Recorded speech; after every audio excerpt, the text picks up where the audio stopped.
기독교 신앙생활을 하면서 신앙생활의 실제에 있어서 가장 중요한 것들 중에 하나, 핵심을 이루는 것들 중에 하나를 꼽으라면은 저는 하나님의 인도하심이라고 하는 이 주제를 꼭 말하고 싶습니다. 하나님이 우리의 구원자로서 우리의 개인의 인생과 삶에 가까이 계시고 또 직접 들어와 우리를 구원하시는, 건지시는 분이시기 때문에 하나님의 인도하심을 경험하지 못한 분들은 어떻게 보면 신앙의 진수를 아직 맛보지 못하신 것은 아닐까 하는 생각을 가질 정도입니다. 그런데 참 많은 그리스도인들이 어려워도 하고 그리고 또 잘못 이해하고 있는 것 중에 하나가 바로 이 하나님의 인도이죠. 또 그럴 수밖에 없는 것이 하나님은 우리의 오감으로 이렇게 감각이 되는 분이 아니잖아요. 그러다 보니까 하나님이 어떻게 일하시고 어떻게 인도하시는지 구별하는 거, 하나님의 뜻을 찾는 거 참 어려워하시는 건데 어려운 건 맞습니다. 그런데 성경적인 기준을 가지고 저희들이 좀 잘 배우는 게 필요하죠. 제임스 패커의 목사님 책에 인용이 되어 있는데 1928년에 위톨 스미스라는 분이 쓴 종교적 광신이라는 주제의 한 여자의 이야기가 나옵니다. 하나님의 인도를 오해하는 한 여자의 이야기가 나오는데 제가 그걸 한번 다시 읽어보겠습니다. 그 여인은 매일 아침 눈 뜨자마자 그날을 주님께 봉헌한 다음 주님에게 자신이 일어나야 하는지 말아야 하는지를 묻고 그 음성이 그녀에게 옷을 입으라고 말하기까지는 움직이려 하지 않았다.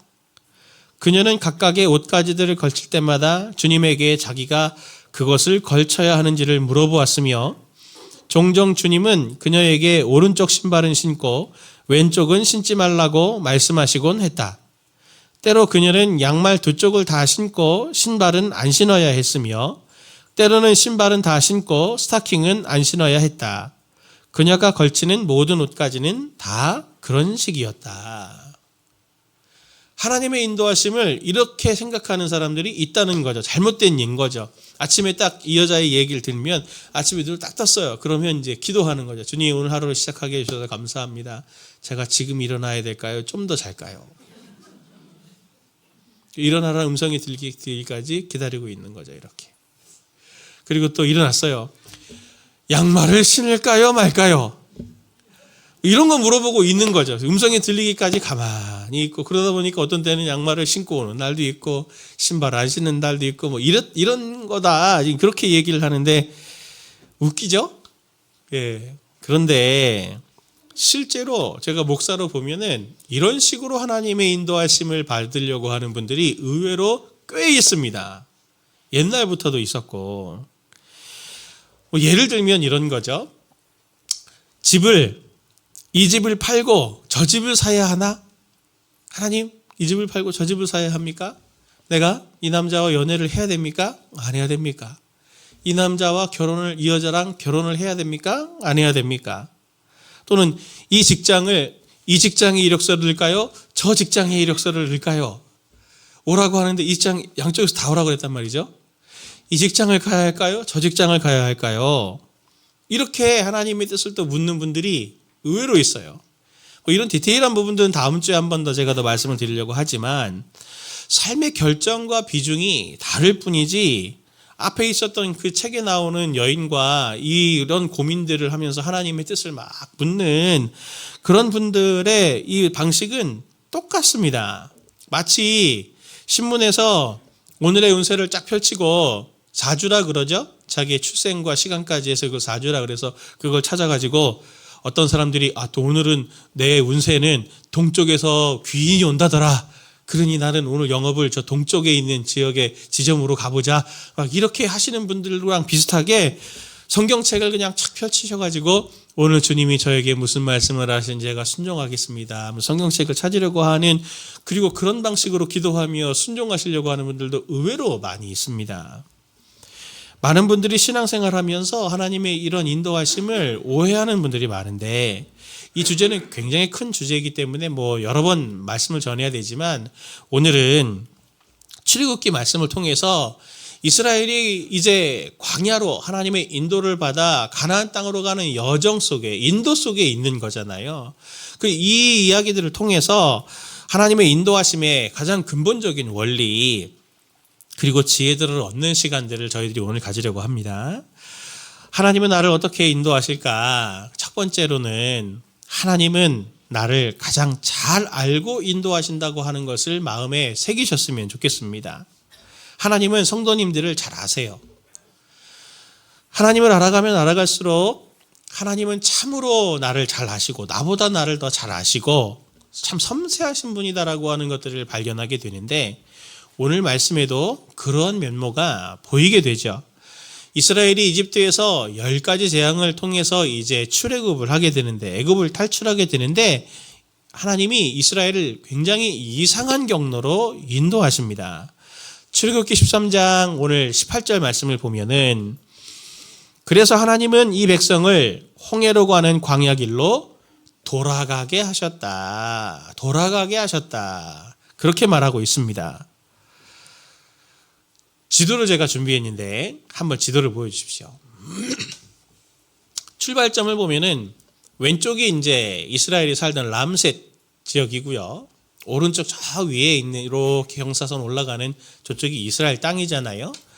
사람들이 거기까지 이집트에서 가는데 제일 경로로 삼는 데가 어디냐면 파란색, 제가 화살표 그려놨잖아요. 저기가 지름길이에요. 저기에 길이 있어요. 그런데 지금 보면 코스가 거기도 하나 있고 그 밑에도 하나 있고 밑에도 하나, 이렇게 3개 코스가 지금 그려져 있는데, 이게 지금 벌써 기원전 얘기니까 이 지명이 어딘지를 알 수가 없어갖고 학자들이 그냥 저기가 홍해 지역일 거다라고 해갖고 3군데를 그냥 경우의 수를 지금 저렇게 그려놓은 건데, 다 보면은 제일 단기간 경로라도 마지막에 코스가 이렇게 아래로 탁 내려가 있는 걸 볼 수 있어요. 지름길이 아니거든요. 지름길이 아니에요. 화면을 내려주시고요. 하나님은 의도적으로 이스라엘을 가나안이 아닌, 가나안 땅으로 향하는 최단 거리가 아닌 돌아가는 길로 인도를 하십니다. 굉장히 이상하잖아요. 광야라고 하는 지역이 뭐 사람이 가기가 좋은 길도 아니고 너무 험난한 지역인데, 최대한 길 가는 사람들의 고통을 줄이려면 최단 거리로 가는 게 제일 좋은데, 하나님은 그렇게 인도하시지 않고 되게 좀 어리석게 보이는 그런 길들로, 돌아가는 길들로 이스라엘을 인도하십니다. 성경은 그것의 이유에 대해서 이렇게 설명하죠. 오늘 보면 17절의 말씀을 보면은, 바로는 마침내 이스라엘 백성을 내보냈다. 그러나 그들이 블레셋 사람의 땅을 거쳐서 가는 것이 가장 가까운데도 하나님은 백성을 그 길로 인도하지 않으셨다.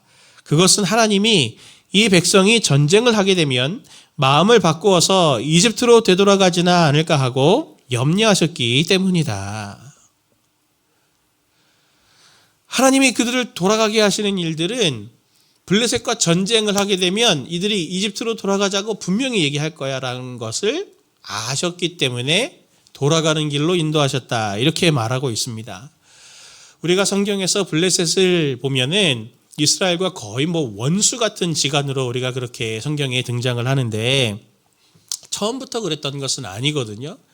블레셋은 사실 해양 민족입니다. 그래서 해변가에 있는 저쪽에 맹주였는데 어느 정도 힘을 가지고 있냐면, 이집트가 강대국이잖아요. 전통적인 강대국인데 이집트 본토를 침략해 들어올 정도로 군사력이 있던 민족이, 강대한 민족이 블레셋이었어요. 그리고 출애굽 당시에 블레셋은 이스라엘과는 그렇게 크게 뭐 문제가 있거나 하지 않았습니다. 해를 끼치지 않았어요. 그러니 최단거리 지름길이라고 하는 단 한 가지 이유 때문에 블레셋 지역을 그 수많은 사람들이 통과하게 되는 것은 기필코 전쟁을 필수적으로 겪을 수밖에 없는 상황이 되는 거죠. 블레셋이 그렇게 강한데 출애굽하는 이스라엘은 어떻습니까? 400년 동안 노예로 살았단 말이에요. 그러니 당연히 전쟁에 대한 경험은 없고 기술도 없고 변변치 않은 그런 무기들조차 없을 텐데, 전쟁을 치르게 되면 뭐 이건 별로 지혜로운 방법이 아니잖아요. 그러니 하나님은 이스라엘을 전쟁으로 이끄는 그 길로 인도하지 않으시는 거죠. 실제로 민수기를 보면은 이스라엘 1세대가 가나안 땅에 거의 다 도착을 합니다. 다 도착을 해서 정탐꾼을 보내 이제 그 땅을 정탐하게 할 때에 그들의 보고를 받은 다음에 이스라엘 사람들은 전쟁이 무서워서 이렇게 말하죠. 민수기 14장 3절 말씀 보면, 그런데 주님은 왜 우리를 이 땅으로 끌고 와서 칼에 맞아 죽게 하는가? 왜 우리 아내들과 자식들을 사로잡히게 하는가? 차라리 이집트로 돌아가는 것이 좋겠다. 그들은 또 서로 말하였다. 우두머리를 세우자. 그리고 이집트로 돌아가자. 훨씬 이 민수기의 일은 후대의 일이거든요. 많은 시간이 지난 후인데 그때도 이렇게 전쟁을 겪게 되니까 이집트로 돌아가자 이런 얘기를 합니다. 하나님께서 걱정하셨던 대로. 그만큼 하나님은 인도하는 우리에 대해서 잘 알고 인도하시는 분이죠. 그래서 홍해로 돌아가는 길을 선택하셨던 겁니다. 이걸 통해서 우리가 하나님에 대해서 알 수 있는 것은 하나님은 우리의 모든 것을 아신다는 거예요. 알고 인도하신다는 거예요. 우리의 마음도 알고 상황도 알고 의지도 알고 그리고 이 외적인 상황과 환경까지도 하나님은 모두 다 종합적으로 고려해서 가장 좋은 길, 가장 좋은 것으로 우리를 인도하신다라고 하는 것을 성경은 우리에게 분명히 보여줍니다. 그래서 하나님의 인도하심은 많은 경우에 순리대로 인도하시는 방식을 하나님은 쓰세요. 순리가 물 흐르는 듯한 그걸 말하는 거잖아요. 저도 제가 전에 한번 말씀드렸듯이 제가 일평생 하나님 앞에 기도하는 제목들 중에 하나가 하나님, 저는 기적은 싫습니다. 물 흐르는 듯한 은혜를 주세요. 삶을 주세요. 제가 그렇게 기도한다고 했는데 어떻습니까? 기적이 필요한 상황을 한번 생각해 보세요. 이스라엘이 지금 첫 번째 기적을 경험하는 게 출애굽해 한 다음에 첫 번째 기적이 그거죠. 앞에는 홍해바다고 뒤에는 바로 군대가 쫓아옵니다. 그런 상황을 겪고 싶으십니까? 그렇고 싶지 않아요.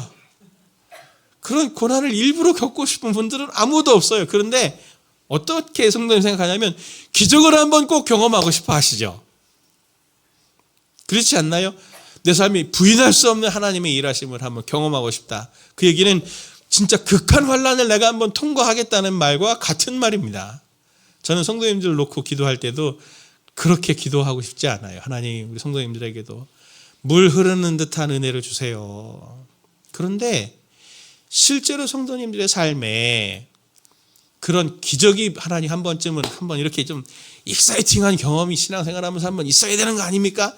우리는 마음은 그렇더라도 우리를 아시는 하나님이시기 때문에 순리대로 마치 너무 자연스럽게 인도하시기 때문에 하나님이 없는 것 같고 하나님이 우리를 인도하시지 않는 것처럼 느껴질 정도로 하나님이 우리를 순리대로 인도하시는 겁니다.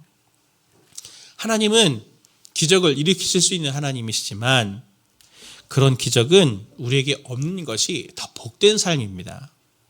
하나님은 우리를 사랑하시고 우리가 고생하는 것을 기뻐하시는 하나님이 아니시기 때문에 우리의 안팎의 상황을 아시고 우리의 한계와 우리의 힘과 우리의 모든 마음을 아시고 이 모든 삶의 어려움조차도 넉넉히 살아가고 삶을 감당할 수 있도록 은혜로 한 걸음 한 걸음 우리를 인도하신 하나님이신 것을 꼭 믿으셨으면 좋겠어요. 이스라엘이 지금도 전쟁을 두려워하잖아요. 광야의 정복 그리고 가나안 땅의 정복의 이 역사들을 보면 놀라운 게 뭐냐면 제일 첫 번째로 큰 위기 가운데 겪는 전쟁이 르비딤 광야에 그들이 이르게 됐을 때 아말렉과의 전쟁이 일어나게 됩니다. 그게 이제 이 출애굽기 17장에 드러나게 되는데 이 전쟁도 어떻게 시작을 하게 되냐면 아말렉이 먼저 이스라엘을 쳐들어와요. 그래서 전쟁을 치르게 되죠. 모세가 여호수아를 군대 장관으로 세우고 그리고 모세는 높은 산 꼭대기에 올라가서 하나님 앞에 손을 들고 기도합니다.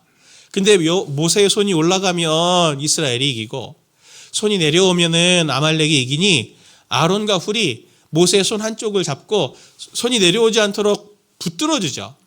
그렇게 전쟁을 이기게 되지 않습니까? 근데 전쟁의 승리가 모세의 손 때문입니까? 아니죠. 어떤 분들은 목사님들이 축도할 때 손 들고 기도하잖아요. 이렇게 손에서 막 뭐가 나가는지를 아시고 은혜가 나가고 하나님이 그 손을 통해 우리에게 은혜를 주시고 그게 아니고 목사가 손을 드는 이유는 손을 드는 것은 간절함의 표시예요. 간절히 그거를 구하려고 손을 드는 겁니다. 모세도 손을 드는 거, 하나님 우리를 꼭 도와주세요. 꼭 도와주세요. 하나님을 의지하는 행동인 거죠. 모세가 그 전쟁을, 이스라엘이 그 전쟁을 이기고 뭐라고 말합니까? 이기고 난 다음에 하나님을 어떻게 송축하냐면 출애굽기 17장 15절의 말씀을 보면 이렇게 말하죠. 같이 함께 읽어봅니다. 시작. 모세가 제단을 쌓고 그 이름을 여호와 니시라 하고 이르되 여호와께서 맹세하시기를 여호와가 아말렉과 더불어 대대로 싸우리라 하셨다 하였더라. 여호와 니시, 그게 여호와는 나의 깃발이다라는 뜻이거든요. 길을 생각해 보면 이게 계속 서 있으면 이 장수가 거기 있다는 얘기고 승리하고 있다는 얘기고 존재하고 있다는 얘기잖아요. 하나님께서 우리 군대 장관이 되셔서 우리 앞에서 싸우신다. 우리가 승리하고 있다. 그래서 여호와가 나의 깃발이다. 이렇게 이스라엘은 하나님을 송축했죠.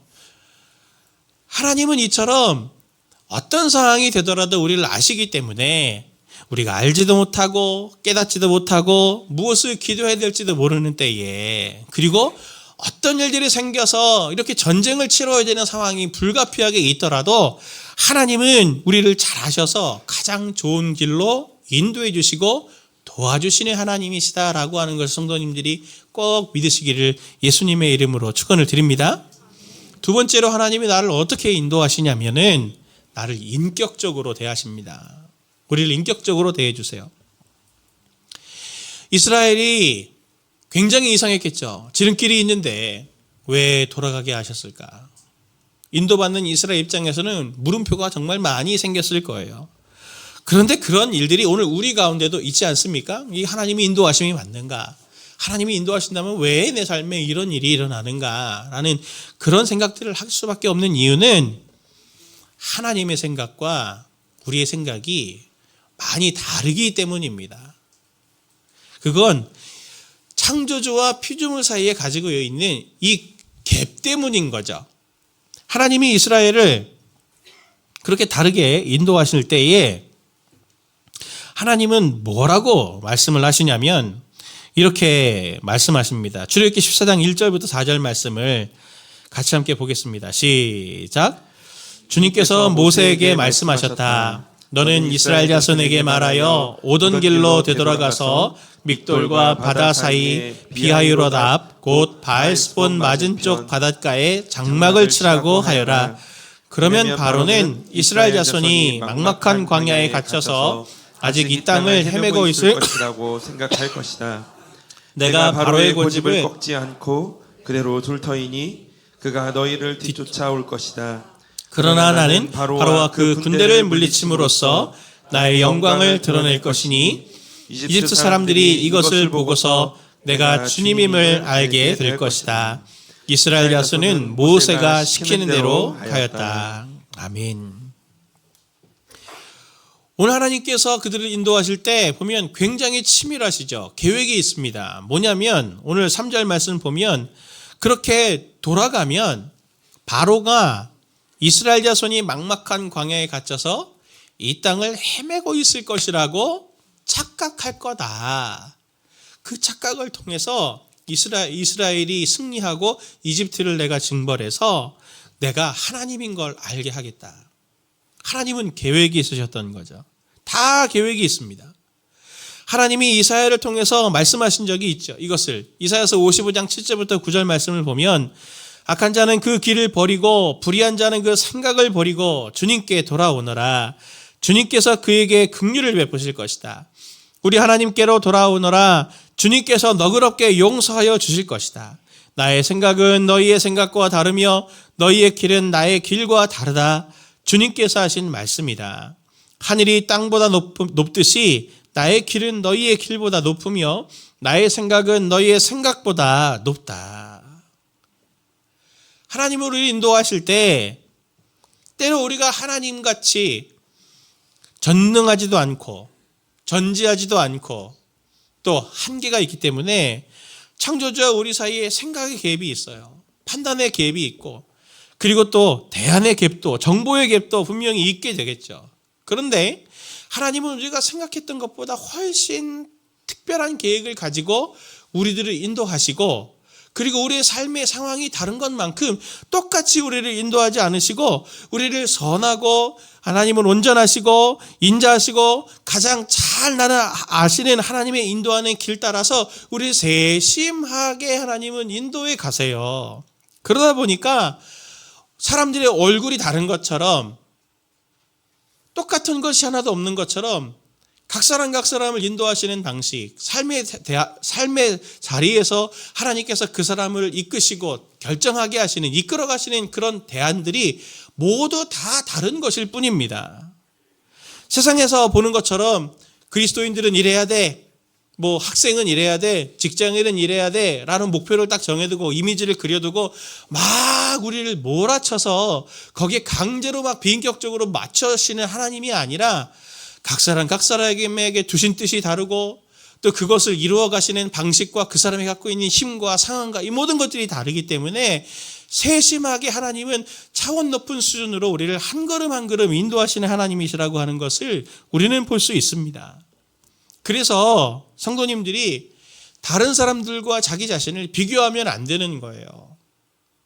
다른 사람들과 나의 삶을 비교하면서 나는 왜 저렇게 살지 못하나, 또 나는 왜 이렇게 환난이 많나, 그렇게 하면서 나는 이것도 언제 해결이 되나 조급해 하실 필요도 없고 힘들어 하실 필요도 없고, 내가 고난이 많고 눈물이 많고 다른 사람들이 볼 때 또 평안이 없다고 해서 성도님들이 하나님께 믿음을 갖지 못해서 하나님이 복을 안 주시는 것도 아니고, 성도님들이 하나님의 기준에 맞지 않아서 하나님이 덜 사랑해서 성도님들에게 고난을 주시는 것이 아니고, 또 반대로 하나님이 더 사랑해서 평안을 주시고 하나님이 성도님들이 믿음의 수준이 높기 때문에 많은 은혜들을 성도님한테 비춰드리는 것이 아니라 각자의 사명과 각자의 길, 스케줄이 다를 뿐입니다. 그걸 꼭 마음에 잘 받아들이셨으면 좋겠어요. 하나님은 섬세하시고 맞춤형으로 성도님들을 인격적으로 대하십니다. 우리가 그 하나님을 이해한다면 하나님의 인도를 받을 때 우리가 가져야 될 마음의 태도는 조금 기다리는 인내가 필요한 거죠. 내가 이걸 간절히 바라지만 하나님께서 또 스케줄이 계셔서 제가 원하는 이것보다 더 좋은 걸 주실 줄 믿고 제가 기다리겠습니다 라는 그 인내의 태도가 필요한 거죠. 이게 또 다른 차원의 하나님에 대한 믿음, 신뢰가 되는 것입니다. 하나님이 우리를 인격적으로 대하시는 것만큼 우리도 사실은 하나님을 인격적으로 대하실 수 있으면 좋겠어요. 하나님은 성도님들의 아버지가 되셔서 성도님들이 이끌어 가시는 그 하나님이시기 때문에 말입니다. 마지막 세 번째로 하나님은 나를 어떻게 인도하시냐면 절대로 성도님들을 방치하지 않으신다는 겁니다. 인생을 성도님들의 손에만 맡겨두지 않으세요. 오늘 말씀을 보면 이스라엘이 출애굽을 할 때 모세가 한 가지 독특한 행동을 합니다. 출애굽기 13장 18절의 말씀을 보면 이스라엘 자손은 대열을 지어 이집트 땅에서 올라왔다. 모세는 요셉의 유고를 가지고 나왔다. 요셉이 이스라엘 자손에게 엄숙히 맹세까지 하게 하며 하나님이 틀림없이 너희를 찾아오실 터이니 그때 너희는 여기에서 나의 유고를 가지고 나가거라 하고 말하였기 때문이다. 출애굽할 때 얼마나 소중한 것들을 많이 챙겼겠습니까? 실제로 출애굽할 때 이스라엘은 많은 금은과 재산들을 그렇게 탈취해서 출애굽을 했어요. 그런데 모세도 준비를 한 게 있겠죠. 그런데 그것에 대해서는 기록하지 않고 그 요셉의 유골, 요셉의 미이라를 챙겼다라고 말을 하고 있습니다. 그 미이라가 무엇이고 무슨 역할과 기능이 있겠습니까? 의미가 있기 때문이죠. 무엇이냐면 19절 말씀을 보면 이렇게 말하죠. 모세는 요셉의 유고를 가지고 나왔다. 요셉이 이스라엘 자손에게 엄숙히 맹세까지 하게 하며 하나님이 틀림없이 너희를 찾아오실 터이니 그때 너희는 여기에서 나의 유고를 가지고 나가거라 하고 말하였기 때문이다. 모세뿐만 아니라 이스라엘 모든 사람들에게 요셉의 유골은 약속의 보증서 역할을 합니다. 하나님께서 틀림없이 너희를 찾아오실 거다라고 하는 내용을 가진 보증서인 거죠.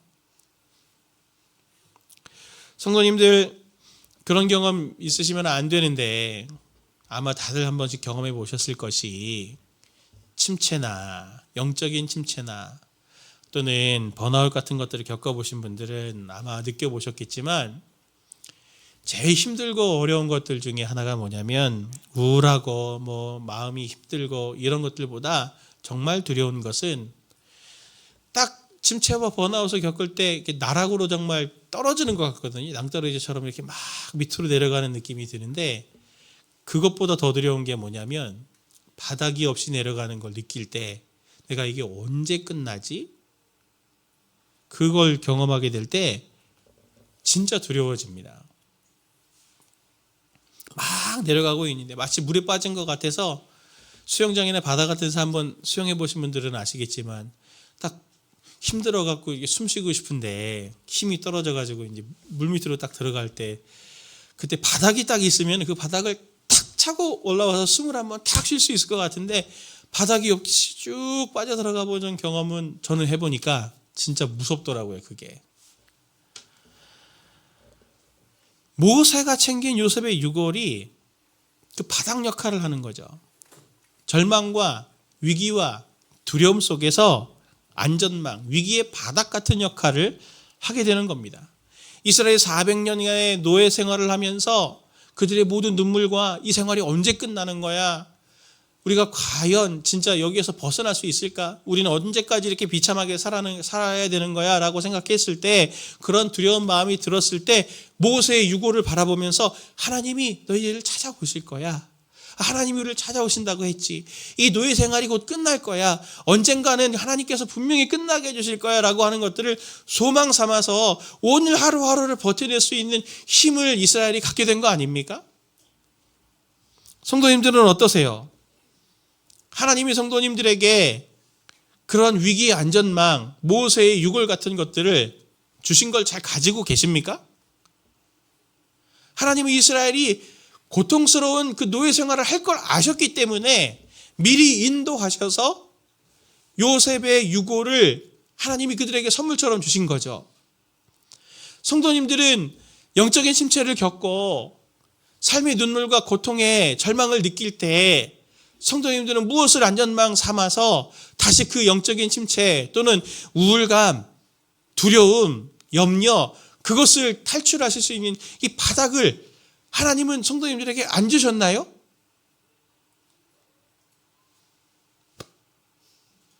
모르시는 것처럼 저는 성도님들에게 분명히 말씀을 드립니다.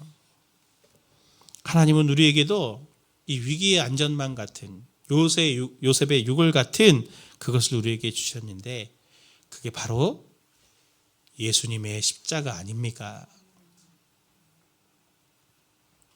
우리가 십자가를 생각하면 예수님의 죽음과 십자가 생각하면 교리적인 대속, 하나님의 구원 이런 것들만 우리가 생각하기 쉽지만 예수님의 죽음과 십자가는 하나님의 사랑을 보여주는 가장 중요한 표이죠. 바울은 하나님의 사랑의 이 징표로서 예수님의 십자가가 어떤 의미를 갖는지를 로마서 5장 8절에서 이렇게 말합니다. 같이 함께 봅니다. 시작. 그러나 우리가 아직 죄인이었을 때에 그리스도께서 우리를 위하여 죽으셨습니다. 이리하여 하나님께서는 우리들에 대한 자기의 사랑을 실증하셨습니다. 우리가 아무리 힘들고 절망이 깊고 실패가 반복이 되어져서 내 인생은 소망이 없다라는 생각이 들 때에 예수님을 생각하며 나를 위해서 대신 죽어주신 예수님의 십자가를 생각하면 그것을 묵상하고 떠올리면 하나님이신 그분이 나를 사랑해서 나 대신 십자가 죽으신 거 아닙니까? 우리의 삶에는 예수님의 생명값이 고스란히 새겨져 있는 것이나 다름이 없는데 하나님이 나를 이 깊은 절망에 두시겠습니까? 하나님이 이 반복적인 실패로 내가 영원히 망하게 두시겠습니까? 하나님이 나로 하여금 이 두려움과 내가 걱정하는 것들이 그 두려움들이 나를 완전히 삼키도록 하나님이 내버려 두시겠습니까? 하나님은 당신의 어떤 것이라도 헌신하고 희생해서 반드시 성도님들을 다시 일으키시고 회복시켜 가실 것을 주님은 미리 우리에게 주시려고 이 힘든 인생길을 잘 통과할 수 있도록 안전망으로 예수 그리스도의 십자가를 우리 눈앞에 선명히 세워주신 것을 성도님들이 꼭 믿으시기를 부탁을 드립니다. 하나님은 위기의 안전망으로서 예수님의 십자가만 우리에게 주신 게 아니에요. 이스라엘이 출애굽을 하면서 광야 생활을 본격적으로 시작하기 전에 하나님이 그들에게 보여주시는 것이 있죠. 출애굽기 13장 20절의 말씀을 세 번역으로 보면 그들은 숫곳을 떠나 광야 끝에 있는 에담의 장막을 쳤다. 주님께서는 그들이 밤낮으로 행군할 수 있도록 낮에는 구름 기둥으로 앞서가시며 길을 인도하시고 밤에는 불기둥으로 앞길을 비추어 주셨다. 낮에는 구름 기둥, 밤에는 불기둥이 그 백성 앞을 떠나지 않았다. 하나님은 이스라엘을 인도하실 때 가라라고 좌표 찍어주시고 저쪽 길로 가 명령하시는 분이 아니라 그들의 가는 길에 맨 앞서 한 걸음 앞서 가시는 분이셨어요. 그들의 보폭에 맞춰서 한 걸음 앞서서 가시되 낮에는 구름 기둥이 돼서 그들에게 그 뜨거운 광야의 떼약볕으로부터 그들을 보여주셨고 밤에는 그 구름 기둥이 불 기둥으로 바뀌어서 그 일교차가 심한 추위로부터 이스라엘 사람들이 안전하게 밤을 보낼 수 있도록 하나님은 그들을 돌보아 주신 분이죠. 그들의 가야 할 길을 먼저 앞서 가셔서 친절하게 동행 가이드가 되어 주십니다. 하나님은 안전만만 주실 뿐이 아니라 우리와 함께 동행하시면서 함께 보조 맞춰 가시는 동행 가이드가 되시는 것을 꼭 기억하셨으면 좋겠어요. 이 하나님의 인도하심이 얼마나 세심한지, 그리고 그 하나님의 인도에 따라 이스라엘은 어떻게 반응을 해나갔는지를 민수기 9장을 보면 더 친절하게 나와 있는데, 민수기 9장 18절에서 23절 말씀이 좀 길지만 제가 읽어보겠습니다. 이스라엘 자손은 이렇게 주님의 지시에 따라 길을 떠났고 또한 주님의 지시에 따라 진을 쳤다. 구름이 성막 위에 머물러 있는 날 동안에는 진에 머물렀다. 그 구름이 성막 위에 여러 날 동안 오래 머물면 이스라엘 자손은 주님의 명을 지켜 길을 떠나지 않았다.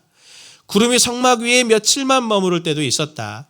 그때에는 그 때대로 주님의 지시에 따라서 진을 치고 또 주님의 지시에 따라 길을 떠나곤 하였다. 구름이 저녁부터 아침까지만 머물러 있을 때도 있었다. 그럴 때에는 아침이 되어 구름이 거쳐 올라가면 그들은 길을 떠났다. 낮이든지 밤이든지 구름만 거쳐 올라가면 그들은 길을 떠났다. 때로는 이틀이나 한 달이나 또는 몇 달씩 계속하여 구름이 성막 위에 머물러 있으면 이스라엘 자손은 그곳에 진을 친 채 길을 떠나지 않았다. 그들은 구름이 거쳐 올라가야만 길을 떠났다. 이렇게 그들은 주님의 지시에 따라 진을 쳤고 주님의 지시에 따라 길을 떠났다. 그들은 주님께서 모세를 시켜 분부하신 대로 주님의 명령을 지켰다. 하나님의 인도하심을 보십시오. 굉장히 섬세하잖아요. 그리고 아주 분명하죠. 성막 위에 있는 구름이 떠오르면 출발할 때가 됐구나 하고 짐을 싸기 시작하고, 어떤 때는 아침에는 머물러 있었는데 저녁에 이게 떠오르면 다시 짐 싸서 가는 거예요. 근데 어떤 날은 그게 몇 주든 몇 달이든 떠오르지 않으면 그들은 그냥 가만히 거기에서 있었는데, 그 구름을 바라보고 있는 이 이스라엘 사람들이 하나님을 하나님은 계획이 없구나. 언제는 이만하고 언제는 또 며칠 있다가 가고 또 몇 달 있다가 떠나고, 하나님은 자기 마음대로 인도하시는구나. 그렇게 하면서 불안해했습니까? 그렇지 않았죠. 그들은 철저히 하나님을 신뢰하면서 몇 달이 됐든 며칠이 됐든 그냥 그거 바라보면서 안정감 있게 하나님이 보여주시는 걸음대로 한 걸음 한 걸음 그냥 걸어간 거죠. 이 하나님의 인도하심이 오늘 우리에게도 인도하시는 하나님의 인도하심입니다. 하나님은 성도님들을 절대로 방치하지 않으시고, 하나님은 안전망도 주시면서 위기에서 이겨낼 토대 주실 뿐만 아니라 당신의 자녀들과 함께 동행하시면서 동행 가이드가 되셔서 언제 어떻게 순종을 하고 따라가야 될지를 선명하게 알려주시는데, 하나님은 그렇게 때가 되면, 행동해야 될 때가 되면 예배를 통해서도 묵상을 통해서도 때로는 사람들을 통해서도 보호해 주시고 우리의 마음을 주관해 주시는, 그래서 마침내 평안과 하나님께서 주시는 그 안정감 있는 결정으로 나아갈 수 있도록 하나님은 성도님들을 이끌어 주시는 하나님이세요. 하나님을 잘 바라보고만 있으면. 많은 성도님들이 이런 말씀을 들으면서 가지고 있는 불안들이 있죠. 저도 한때 그랬는데, 하나님은 말씀하시는데요, 목사님, 제가 영적으로 어둡고 믿음이 없잖아요. 하나님 말씀하신 제가 못 들으면 어떡해요? 그럼 어떻게 될까요? 그 염려가 있으시죠. 목사인 저도 때로는 길을 잃을 때가 있고, 그리고 목사인 저도 때로는 우울과 실패와 자괴감에 빠질 때가 있습니다. 그때 하나님께서는 제게 말씀으로도 찾아오시고 찬양으로도 때는 찾아와 주셔서 당신의 마음을 알려주시고 기도의 자리를 통해서도 알려주실 때가 있어요. 근데 정말 더 힘이 없어서 말씀도 찬양도 기도도 정말 의무감처럼 이렇게 딱 느껴질 때는 하나님께서는 사람들을 보내주셔서 제가 전혀 생각하지 못했던 사람들의 짧은 그 문자 한 구절, 그런 것들을 통해서도 하나님은 저에게 하나님께서 기뻐하시는 것이 뭔지, 하나님의 마음이 무엇인지 오늘날의 우리에게 구름 기둥과 불 기둥 같은 것들로 하나님이 어떻게 우리가 순종해야 될지를 반드시 알려주시더라고요. 우리는 하나님만 잘 바라보려고 하는 태도만 가지고 있으면 됩니다. 구름 기둥과 불 기둥은 구름 기둥과 불 기둥이 아니잖아요. 구름 기둥과 불 기둥으로 나타나시는 하나님이시잖아요. 선명히 볼 수 있잖아요. 우리가 영적으로 어두워져도 어떤 방식으로도 하나님은 당신의 성도님들 한 분 한 분을 사랑하시기 때문에 반드시 하나님이 나타나 주셔서, 아무리 우리가 영적으로 어둡고 그렇더라도, 제가 언젠가 사무엘에 대해서도 말씀드렸듯이 사무엘이 하나님의 음성을 듣지 못해서 자꾸 다시 돌아가서 자고 엘리에게 와서 하나님 저를 언제 부르셨습니까? 엘리 제사장님 저를 언제 부르셨습니까? 이렇게 물을 때 3번이 아니고 4번이 아니고 10번이고 100번이고 사무엘이 알아들을 수 있을 때까지 하나님이 사무엘을 부르셨던 것처럼 성도님들에게도 하나님께서 선명히 구름 기둥과 불 기둥 같은 것들을 나타내 보여주셔서 마침내 하나님이 책임 있게 성도님들을 이끌어 가신다고 하는 것을 꼭 신뢰하셨으면 좋겠습니다. 주님은 인격이십니다. 우리는 그분의 피조물이죠. 그런데 그런 우리를 물건처럼 여기지 않으시고 인격으로 여기셔서, 때로는 우리가 하나님의 인도하심을 직접적으로 못 느끼는 것 같지만 하나님은 절대로 성도님들을 방치하고 내버려 두신 하나님이 아니신 것을 믿으시길 바랍니다. 낙심과 좌절과 심지어 믿음의 길에서 벗어나도록 하나님은 절대로 그렇게 포기하지 않으시는 그 십자가의 사랑으로 성도님들을 붙들어 이끌어 가시는 주님이심을 꼭 신뢰하시고, 낙심과 방황의 상황 가운데 있는 성도님들이 이 자리에 계시다면 더더욱더 예배를 통해서 하나님 저에게 주님의 마음을 알려주시고 저를 인도해 주십시오라고 하는 주님을 바라보려고 하는 그 마음을 가지고 하나님께 가까이 나아가시는 저와 성도님들 되시길 예수님의 이름으로 축원을 드립니다.